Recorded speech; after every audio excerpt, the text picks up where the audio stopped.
মুন্সিগঞ্জের মীরকাদিম মাছের আড়তে বেড়েছে ইলিশের সরবরাহ, উঠেছে খাল বিলের তাজা মাছও। এ বিষয়ে বিস্তারিত জানাতে এই মুহূর্তে সেখানে আছেন রিপোর্টার নাসির উদ্দিন উজ্জ্বল। সরাসরি চলে যাচ্ছি তার কাছে। রূপালী ইলিশের ঝিলিক কিন্তু চারিদিকে ছড়িয়ে পড়েছে এবং এই মধ্য শরতে যে ইলিশের সরবরাহ সেটি কিন্তু এক সপ্তাহের ব্যবধানে অনেক গুণ বেড়েছে। আর সে কারণে কিন্তু কেজিতে ইলিশের দাম কমেছে 500 টাকা পর্যন্ত। এবং এই যে আপনারা দেখছেন যে যেসব ইলিশ পসরা সাজিয়ে রাখা হয়েছে, বিভিন্ন সাইজের ইলিশ কিন্তু এখানে রয়েছে। সবচেয়ে ছোট সাইজের যে ইলিশ সেগুলো কিন্তু বিক্রি হচ্ছে 400 টাকা থেকে 450 500 পর্যন্ত। আর 1 কেজির ইলিশের বিক্রি হচ্ছে 1700 1800 এবং বড় ইলিশ 2000 টাকা কিন্তু পাওয়া যাচ্ছে। এবং পাইকারি দরে যে হাঁকডাকে ইলিশ বিক্রি হচ্ছে সেটি কিন্তু আজানের পরপর এখানে এই ইলিশের বিক্রি ধুম পড়েছে। এবং বিভিন্ন অঞ্চল থেকে যে পাইকাররা এসছেন এবং শৌখিন ক্রেতারা এসছেন, তারা কিন্তু ইলিশ কেনার জন্য কিন্তু একরকম প্রতিযোগিতা করছেন। কারণ অনেক দিন ধরে কিন্তু ইলিশের দাম বেশ চড়া ছিল, তো কিছুটা দাম কমবার কারণে কিন্তু তারা ইলিশ কিনে নিয়ে যাচ্ছেন।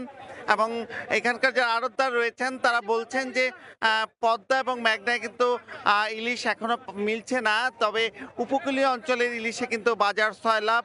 এবং এখানকার যে সুস্বাদু পদ্মার ইলিশ, সেই ইলিশ নিতে এসে কিন্তু অনেকে হতাশ হয়ে ফিরছেন। তবে অনেকে আবার কিন্তু উপকূলীয় ইলিশকে পদ্মার ইলিশ বলেও চালিয়ে দেবার চেষ্টা করছেন। এবং এখানকার যে 43টি আড়ত রয়েছে, সেই আড়তগুলোতে কিন্তু দেশের অন্তত 15 জেলা থেকে মাছের সরবরাহ হয় এবং স্থানীয় খাল বিলেরও কিন্তু অনেক তাজা ইলিশ এখানে মিলছে। এবং এই কারণে কিন্তু মাছের বৈচিত্র্যতার কারণে এই মুন্সিগঞ্জের বাইরের পাইকাররাও কিন্তু এখানে আসছেন।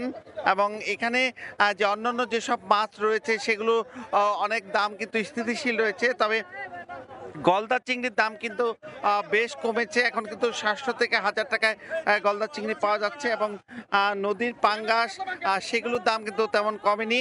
এবং এখানকার যে এই আড়ত, খোলা আকাশের নিচে যে আড়তটি রয়েছে, সেই আড়তে কিন্তু আপনারা লক্ষ্য করছেন যে এই মানে অনেকটা বৃষ্টি ভাব, এবং সকালেও কিন্তু বৃষ্টি এসেছে।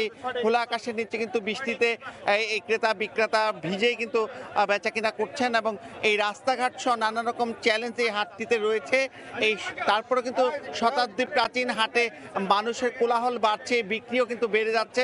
এবং 2 থেকে 3 ঘন্টায় কিন্তু প্রায় কোটি টাকার মাছ বিক্রি হয় এখানে। তো এই ছিল মুন্সিগঞ্জের এই মীরকাদিম মাছের আড়তের সবশেষ।